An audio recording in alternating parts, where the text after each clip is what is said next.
Oke, bismillahirrahmanirrahim. Assalamualaikum warahmatullahi wabarakatuh. Oke, berjumpa lagi dengan saya, Ahmad Ridha Aziz, dalam mata kuliah Bahasa Indonesia.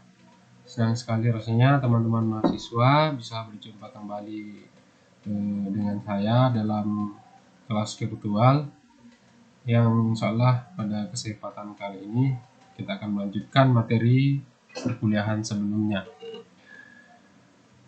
Alhamdulillahirrahmanirrahim, puji syukur kita panjatkan kehadirat Allah Subhanahu wa Ta'ala, berkat rahmat dan hidayahnya, sehingga pada hari ini kita masih diberi kesempatan, kesehatan, agar bisa mengikuti mata kuliah bahasa Indonesia. Tidak lupa pula kita kirimkan salam dan salawat kepada junjungan kita Nabi Muhammad Sallallahu Alaihi Wasallam sebagai suri tauladan untuk kita. Seperti biasa teman-teman mahasiswa, untuk mereview kembali pertemuan kita pekan lalu, silakan dicek kembali bagaimana umpan balik dari hasil latihan yang teman-teman mahasiswa telah berikan jawabannya dalam soal yang ada di Google Form tersebut. Jadi di sana sudah ada umpan balik. Kemudian untuk mereview kembali ya bisa diingat bagaimana sejarah bahasa Indonesia, asal-usul bahasa, dan seterusnya. Jadi mereview kembali materi tersebut, tentu kita tidak akan terlepas dari bagaimana bahasa itu menjadi pemersatu. Jadi bagaimana bahasa Melayu menjadi pemersatu, sehingga para pemuda pada saat itu bergerak serentak dan lahirlah Sumpah Pemuda yang dicetuskan pada tanggal 28 Oktober 1928. Jadi teman-teman mahasiswa tentu masih ingat dengan jelas bahwa bahasa Indonesia itu dijunjung tinggi di dalam Ikrar Sumpah Pemuda. Oke, selanjutnya hari ini kita akan bahas ragam bahasa. Jadi ragam bahasa itu kira-kira apa ya? Mungkin sudah ada jawaban-jawaban lagi di dalam benak teman-teman mahasiswa mengenai ragam bahasa. Jadi bahasa ternyata beragam ya, punya ragam dan seterusnya. Jadi kita harus tahu apa sih sebenarnya itu ragam bahasa. Jadi ragam bahasa adalah variasi-variasi bahasa dalam penggunaannya sebagai alat komunikasi itu menurut pemakainya. Jadi berdasarkan pemakainya, pemakai bahasa ini menghasilkan variasi-variasi bahasa. Jadi ada 3 faktor yang mempengaruhi atau menjadi faktor bagaimana penutur itu memilih ragam bahasa. Yang pertama adalah cara berkomunikasinya, apakah secara lisan dan tulisan. Tentu cara berkomunikasi ini tidak sama. Ya, secara lisan mungkin agak bebas, tetapi secara tulisan itu agak kaku. Karena kenapa? Secara tertulis mungkin kita akan memperhatikan betul apakah bahasa atau diksi-diksi yang saya pakai di dalam menulis ini sudah tepat sesuai dengan maksud penulis, dan pesan itu akan sampai kepada pembacanya. Beda dengan tulisan, beda dengan lisan. Di dalam cara berkomunikasi lisan itu kita bisa mengklarifikasi langsung. Beda dengan tulisan, tidak bisa klarifikasi langsung. Ya, secara lisan ya langsung ada umpan balik, sedangkan tulisan mungkin butuh beberapa saat kemudian atau beberapa hari baru dapat balasan atau umpan balik. Yang kedua adalah cara pandang penutur terhadap mitra tutur. Jadi cara pandang penutur di sini terhadap mitra tuturnya, semisal penutur menggunakan bahasa-bahasa yang sangat santai, sangat akrab, tentu melihat mitra tuturnya siapa dulu. Si mitra tutur ini apakah temannya, sahabatnya, dan seterusnya. Jadi tidak mungkin kita akan berbicara akrab sekali dengan orang yang kita segani. Mengapa? kalau kita berbicara akrab, semakin akrab seseorang maka akan semakin kasar cara berbahasa. Ini yang perlu dipertimbangkan. Jadi berdasarkan cara pandang penutur terhadap mitra tutur. Yang ketiga adalah topik yang dibicarakan atau dituliskan. Jadi topik ini ada banyak ya, ada jurnalistik, ada sastra, ada agama, dan seterusnya. Jadi sebentar kita akan bahas lebih jauh. Jadi ada 3 perlu diingat teman-teman mahasiswa. Selanjutnya jenis ragam bahasa. Nah, jenis-jenis ragam bahasa tadi kita sudah sempat singgung sedikit. Di sini saya tuliskan ada 4. Yang pertama ragam baku dan tidak baku. Ini berdasarkan Kamus Besar Bahasa Indonesia dan Tata Bahasa Baku Bahasa Indonesia. Jadi ragam baku dan ragam tidak baku. Ini ada bahasa yang baku tetapi tidak umum. Ada juga bahasa yang biasa kita gunakan umum tetapi tidak baku. Nah, ini biasa digunakan dalam ragam lisan. Nah, contoh ragam-ragam ragam tidak baku namun umum digunakan, misalnya menelisik. Nah, yang baku kan menisik. Nah, itu contohnya. Begitupun sebaliknya, ada ragam yang tidak baku tapi justru umum digunakan. Ya, pokoknya ada banyak contoh yang dapat kita temukan di kehidupan kita sehari-hari. Kita lanjut, ada ragam formal dan semi formal serta informal. Jadi ini berdasarkan situasi bahasa. Ragam ini timbul berdasarkan situasinya. Misalnya di situasi formal, forum-forum ilmiah misalnya. Tentu kita akan menggunakan bahasa Indonesia yang baik dan benar sesuai dengan PUEB. Jadi pedoman umum ejaan bahasa Indonesia. Tentu ragam formal ini disesuaikan dengan penggunaan bahasanya.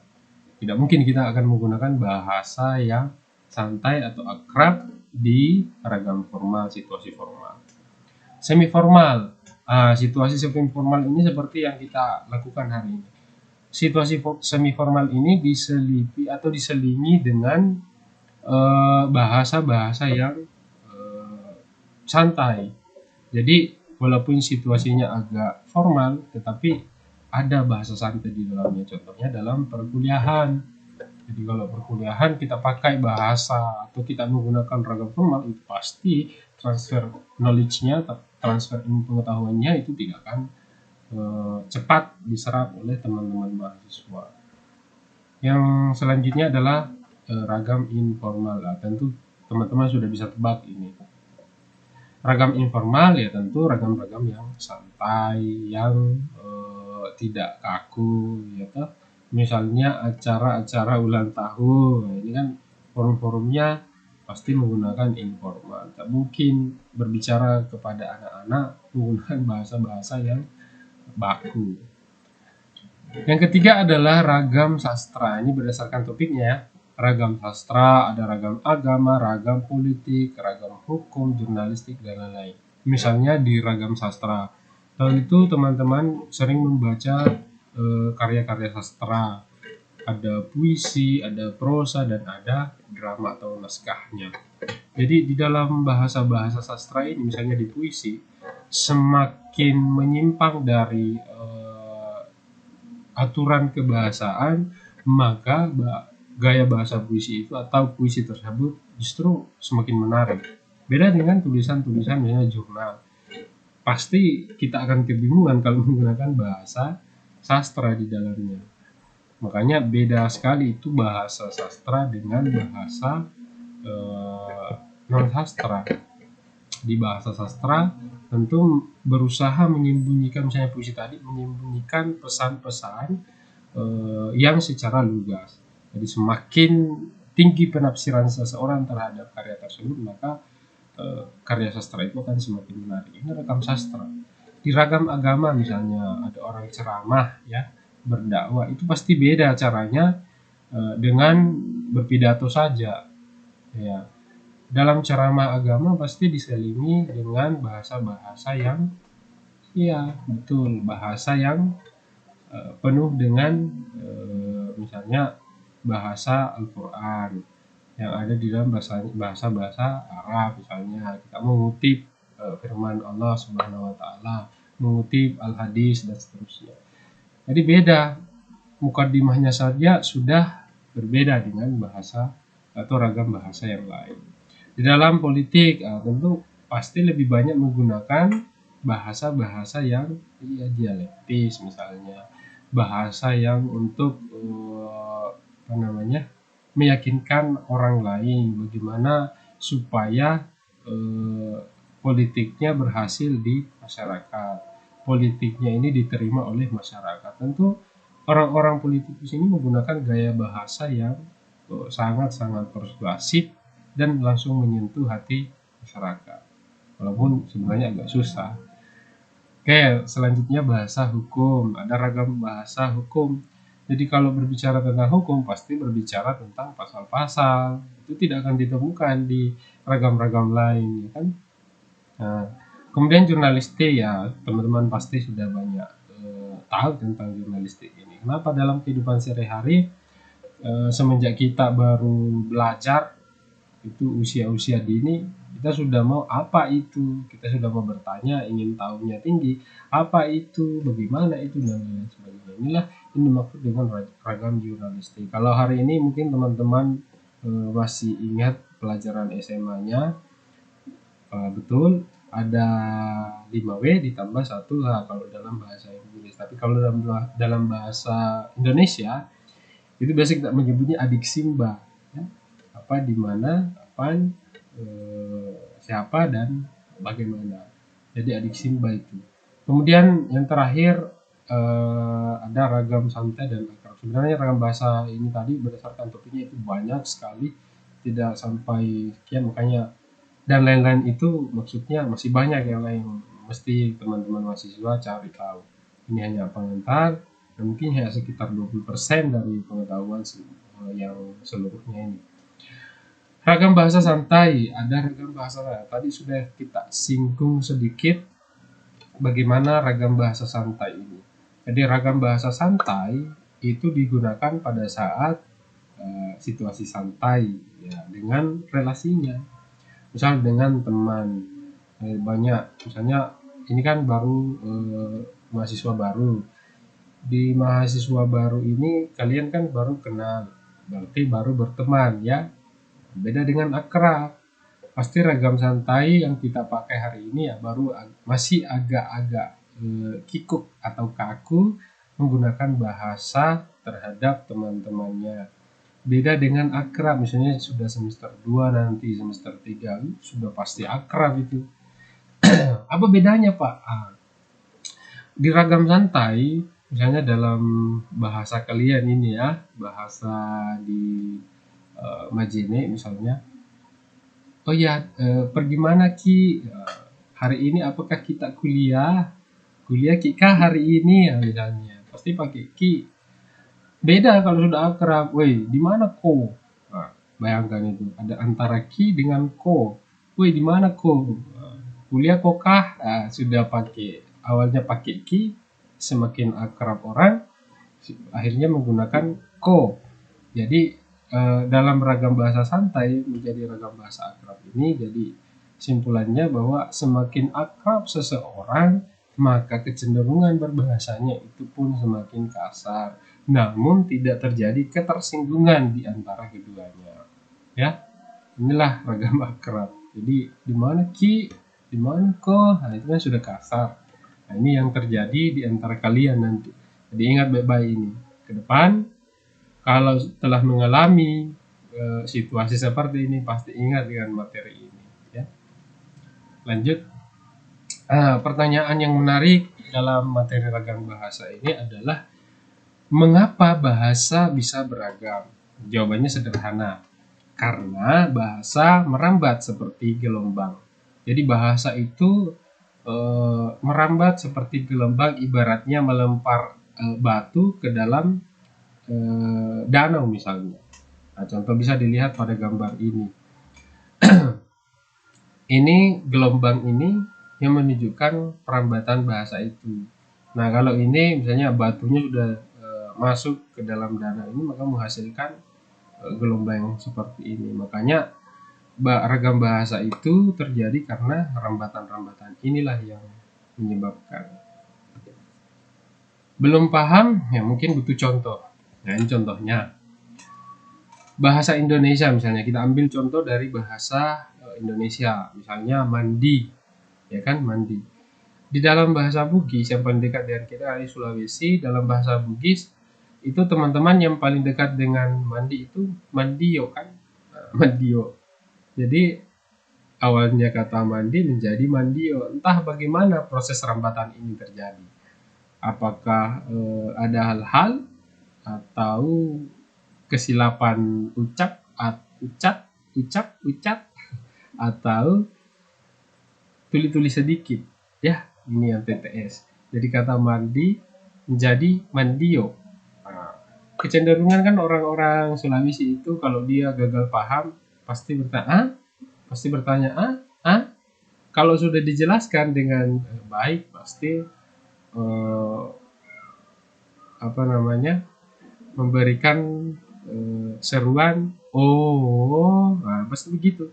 Jadi setelah jadi inilah mungkin perubahannya dari kata mandi menjadi mandio. Karena mengapa? Mungkin ada orang yang melakukan mandi ini kan ada banyak jenis mandi ini, menimba air dalam ember kemudian mengguyurkan kepada seluruh badan. Ada juga mandi dengan kerasukan, ya kan. Dia ambil timba kemudian dia cepat-cepat basuh badannya. Nah, ini mandi dengan kerasukan. Ada lagi yang lebih hebat dari kerasukan. Dia ambil embernya terus satu kali biur ke dalam kepada badannya. Ini kan jangan sampai orang bingung, mandi juga itu hanya mandi. Ini jadi mandio. Nah, ini bisa saja seperti ini, hanya teori-teori kemungkinan. Jadi ada lagi kita setelah dari Bugis kita menuju Mamasa, di Mamasa jelas lagi sudah berbeda. Kenapa? Dari vokal A menjadi vokal E. Ya, kecenderungan orang-orang Mamasa kalau dalam melafalkan kata itu banyak menggunakan huruf-huruf E, bukan A, justru E. Dari kata mandio menjadi mendio. Nah, ini kan sudah berubah, artinya bahasanya sudah merambat. Ada lagi yang paling parah ini, kayak Polowali atau Majene ya, di tempat kita. Jadi, tadinya menggunakan kata mendio, akhirnya menjadi mandoe. Nah, ini menjadi hal yang sangat fenomenal. Entah bagaimana prosesnya ini, dari kata mandi, mandio, mendio, akhirnya mandoe. Aduh, ini saya belum paham betul ini bagaimana prosesnya. Tapi bahasa ini ya, ini alasannya merambat terus. Ya, siapa tahu ada tuli-tuli sedikit atau salah ucap, dan seterusnya. Terakhir ada di Mamuju. Di Mamuju ini yang agak ini ya. Di Mamuju ada Mendius. Waduh, dari setelah Mandoe menjadi Mendius, tapi agak mending ya. Kenapa? Lebih dekat dengan Mamasa. Mendius. Nah, mungkin karena daerah-daerah gunung ya, S-nya ini berupa seruan dari ekspresi orang yang mandi subuh-subuh misalnya. Jadi kedinginan airnya itu keluar. Apa yang kau lakukan misalnya? Lagi mandi, akhirnya keluar US. Nah, orang yang mendengar itu menyimpulkan mendius. Nah, ini bisa saja. Jadi ini teori-teori kemungkinan dari perambatan bahasa. Jadi ragam bahasa itu betul-betul merambat. Nah, ini contoh satu di antara sekian banyak contoh yang bisa kita ambil ya. Nah, kalau begitu apa penyebabnya? Nah, ini penyebabnya. Apa penyebab sehingga bahasa itu bisa beragam? Yang pertama adalah letak geografis. Letak geografis ini tentu menjadi alasan atau penyebab sehingga terjadinya ragam bahasa. akan beda kosakata yang ada di pegunungan atau di gunung dengan orang-orang yang ada di pesisir. Ya, no? Misalnya Sande, tidak mungkin orang yang hidup di gunung menggunakan perahu Sande kan, tidak mungkin. Jadi itu ada di laut. Beda juga, misalnya mencangkul atau menanam padi. Tidak mungkin orang di laut pergi menanam, misalnya nelayan pergi menanam padinya di laut. Ini kan aneh. Jadi letak geografis betul-betul membedakan atau menimbulkan kosakata yang beragam. Budaya, budaya juga ini sangat berperan atau menjadi penyebab sehingga bahasa bisa beragam. Misalnya di Toraja dengan di Mandar. Rumah saja itu sudah banyak ya variasi-variasinya. Orang Toraja mengenal misalnya tongkonan, kita ya boyang. Ada kalau bahasa Indonesianya ya rumah.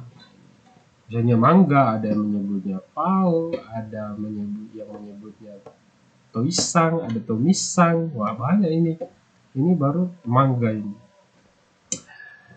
Ya mungkin ada sebutan-sebutan yang lain lagi. Kemudian berdasarkan sejarah juga ini menyebabkan perbedaan kosakata. Jadi unsur sejarah itu dapat menyebabkan variasi-variasi bahasa. Ya, dalam sejarah ada peperangan. Orang kan banyak menggunakan alat-alat untuk berperang. Walaupun kaitannya dengan budaya ini sangat erat, sejarah dan budaya tidak bisa dipisahkan. Misalnya dalam sejarah orang berperang dengan menggunakan apa? Nah, golok misalnya. Orang kenal golok itu di luar. Kalau di sini ada yang menyebutnya gayang, ada parang, ya, ada apa lagi? Kalau di Jawa ada yang menyebutnya keris dan seterusnya. Ini sejarah ini, walaupun bagian dari produk kebudayaan. Banyak hal yang sangat mempengaruhi kosakata atau variasi bahasa dalam sejarah. Bukan hanya alat-alat peperangannya dan seterusnya. Kemudian sifat bahasa ini satu konvensi. Konvensi ini adalah kesepakatan atau menyepakati suatu wilayah atau kelompok masyarakat yang menetap dalam suatu wilayah tersebut menyepakati penyebutan benda dengan istilah atau kata yang dibuat. Kemudian itu disepakati secara bersama. Ya kan? Misalnya kursi, KURSI, tidak ada kaitannya dengan ada benda 4 kakinya kemudian bisa diduduki, ya tidak ada hubungannya. Itu yang disebut sebagai bahwa bahasa itu juga arbitrer. Selain konvensi juga arbitrer. Kenapa? Manusia itu suka semena-mena terhadap bahasa. Arbitrer itu pokoknya mana suka, mau saya menyebut ini apa, akhirnya disepakati secara bersama. Ini arbitrer itu mana suka. Ya. Saya mau menyebut meja dengan sebutan ya, meja, menyebut meja dengan table, terserah Anda. Kemudian ada onomatope. Onomatope ini berdasarkan tiruan bunyi. Jadi variasi bahasa berdasarkan sifat bahasa dari hasil tiruan-tiruan bunyi. Misalnya bunyinya tokek. Kenapa kita sebut tokek? Karena hewan tersebut berbunyi tokek, ya kan? Kenapa kita menyebut pintu itu berderit? Karena bunyi yang dihasilkan pintu dengan selnya yang karatan menghasilkan bunyi-bunyi yang berderit. Kenapa ular kita sebut berdesis? Karena ada ular yang ekornya menghasilkan suara seperti ini artinya kita menyebutnya berdesis dan seterusnya. Ada juga bahwa sifat bahasa itu sangat dinamis, artinya tidak statis. Kalau statis itu tetap, kalau dinamis itu berubah-ubah atau berkembang. Jadi artinya bahasa dinamis ini tentu saja bahasa itu akan produktif, ya. Walaupun bahasa yang kita kenal hari ini mungkin ada yang sudah hilang, sudah tidak kita pakai, yang dipakai oleh misalnya orang-orang atau nenek-nenek kita dulu, hari ini mungkin tidak kita akan pakai lagi atau jarang kita pakai, ya. Kan ada itu. Karena ada juga bahasa, karena dinamisnya bahasa, ada juga bahasa yang sudah punah atau sudah mati. Jadi bahasa yang punah itu bahasa yang tidak ada lagi pemakainya, bahasa yang sudah tidak ada lagi pemakainya secara produktif, bahasa-bahasa Sanskerta dan seterusnya. Ya, walaupun itu masih dijadikan sebagai sumber rujukan. Terakhir itu bahasa ya variatif. Seperti tadi ya, ini sebenarnya sudah masuk. Kenapa? Variatif. Bahasa itu sangat variatif, banyak sinonim-sinonimnya, banyak antonimnya, dan seterusnya. Kalau sudah misalnya dalam bahasa Mandar, jadi kan variatif sekali kalau misalnya bahasa Mandar. Itu jatuh itu versinya banyak sekali ya. Jatuh, beme, apa, rakda, dan seterusnya ya. Terpleset itu juga banyak. Lendus, tipa lendus. Nah, ini yang bahasa tipa ini dalam bahasa Mandar tipa-tipa ini banyak sekali variasi-variasi. Dalam bahasa Indonesia banyak variasi bahasa yang dihasilkan oleh misalnya proses afiksasi, ya kan? Fiksasi itu ada awalan, sisipan, akhiran, dan gabungan. Banyak. Jadi ada ada misalnya terjatuh tadi, kemudian berjatuhan, ada dengan an, dan lain-lain sebagainya. Oke, kalau begitu untuk umpan balik silakan kita kembali ke WhatsApp-nya, grup WhatsApp-nya atau Google Classroom-nya. Nanti kita diskusi lebih lanjut di sana mengenai ragam bahasa. Untuk latihan bisa seperti biasa, silakan klik di sini. Nah, di sini itu langsung akan diarahkan ke latihan-latihan mengenai materi yang sudah saya jelaskan. Jadi informasi lebih lanjut silakan kunjungi website saya ahmadhidayat.id. Seperti biasa, teman-teman mahasiswa akan bisa akses materi-materi bahasa Indonesia di laman tersebut ya. Nah, contohnya kalau misalnya latihan, silakan klik ini. Ya mohon maaf tidak terkoneksi ke internet ternyata. Oke, cukup sekian hari ini. Ada pertanyaan silakan dikomunikasikan di Google Classroom atau grup WhatsApp-nya. Terima kasih atas perhatian teman-teman mahasiswa. Semoga bermanfaat materi ini. Assalamualaikum warahmatullahi wabarakatuh.